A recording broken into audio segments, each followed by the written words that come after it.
it going, guys? My name is Devin and welcome back to News and Hacks, and today we got for you the top 10 Android first-person shooter games of all time until 2016. So sit back, relax and enjoy the video, and with no time to waste, let's get straight into number 10.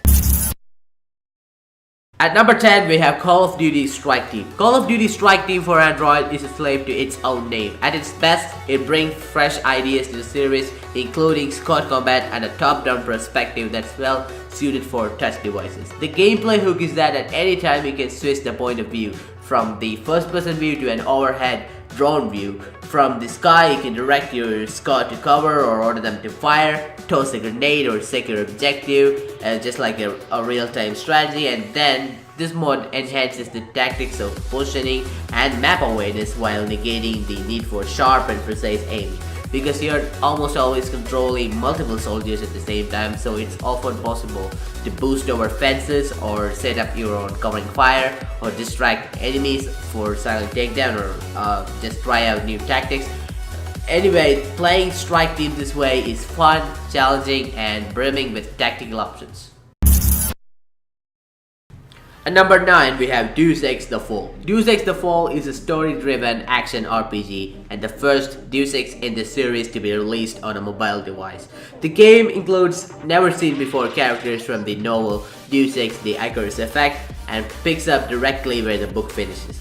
We are back in 2027, a golden era for science, technology and human augmentation, but also a time for great social divide and global conspiracy. Ben Saxon, a former British SAS mercenary who underwent physical augmentation, is desperate for the truth behind the drug conspiracy, and betrayed by his private military employers, the Tyrants.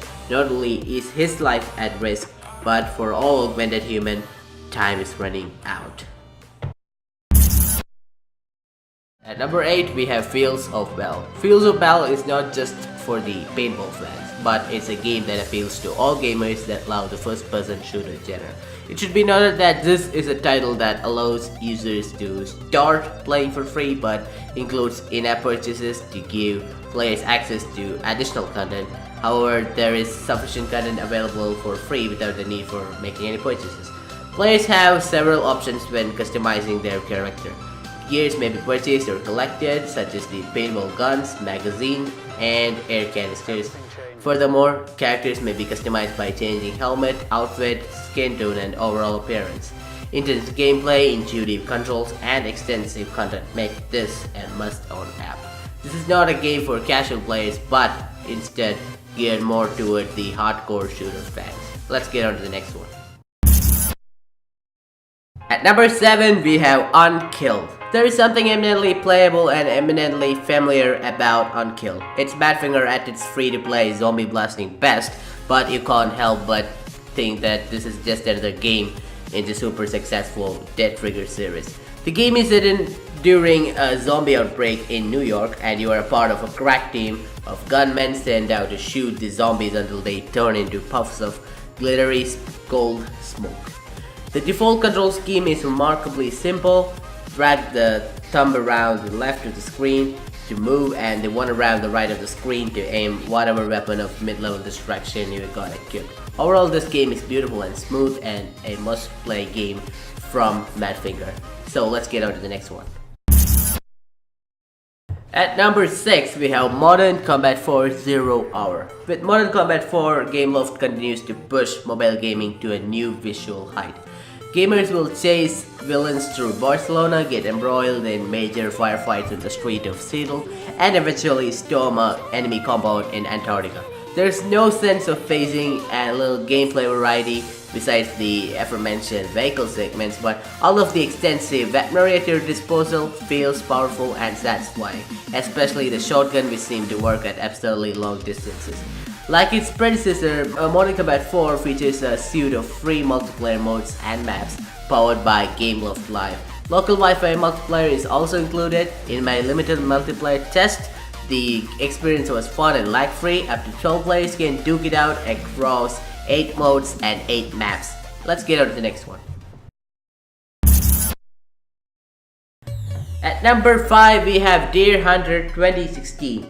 Deer Hunter 2016 utilizes a energy meter, but it's a generous one compared to most of other freemium games of this variety.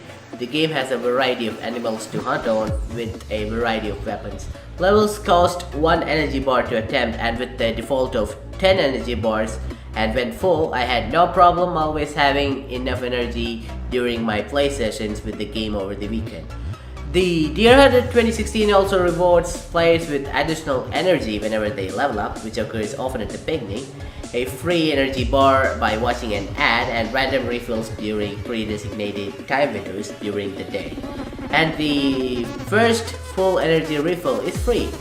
Alternatively, a $5 starter pack is available that, instead of including some gold or cool assault rifle in your pack, increases the maximum energy by 2, that is from 10 to 12, and which I thought is a clever idea to give players a bit extra content every time they play the game. At number 4, we have Dead Trigger 2. A little over 4 years ago, Madfinger Games released the original Dead Trigger, a free-to-play zombie shooter, but it wasn't that perfect. But Dead Trigger made me genuinely excited about Madfinger's future projects, and so here we are with Dead Trigger 2. Dead Trigger 2 uses the same basic mechanics as its predecessor, but has addressed its one real shortfall, a lack of depth.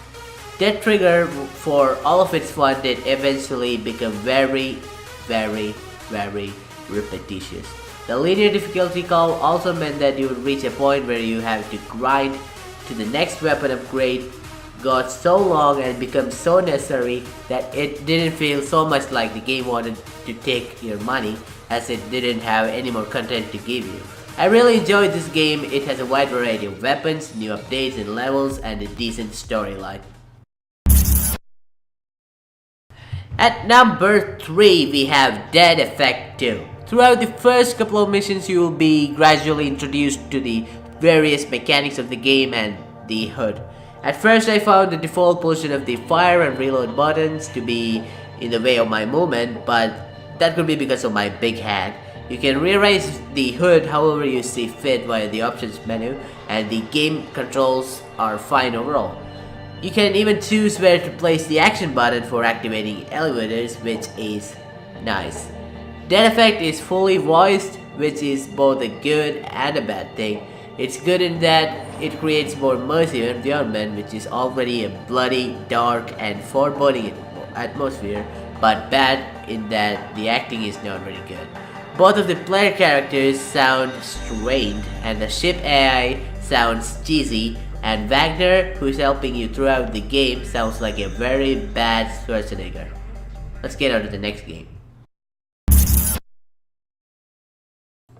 At number 2, we have Modern Combat 5 Blackout. Lock and load for the next intense chapter of this blockbuster first-person shooter franchise, as Modern Combat 5 Blackout brings the action back with new European locations and decimating graphics. Fast-paced story missions with various challenges taking place from Tokyo to Venice, and for an added challenge, test your skills at the new Spec Ops missions. 4 customizable classes, Assault, Heavy, Recon or Sniper, can be leveled up across single and multiplayer gameplay. Find the playstyle that suits you and activate the class-specific skills by earning and spending skill points. Intuitive, highly customizable controls, so you can play just the way you want. This is one of the best FPS games I love, and I personally recommend to every Android gamers. Let's get on to the next one. And at number 1 and the best first-person shooter Android game, we have Nova 3 Freedom Edition. Near Orbit Vanguard Alliance, or Nova 3, is the third installment in the popular first-person shooter game by Gameloft. Following the never-ending trials and tribulations of Cold Warden, Nova 3 continues the story as Warden is yet again recalled into action, and this time to the ruins of San Francisco to aid an old friend. From there you will travel to several more planets in a derelict ship and even the home planet of Voltrites. I will save the spoilers for those of you that care about the story.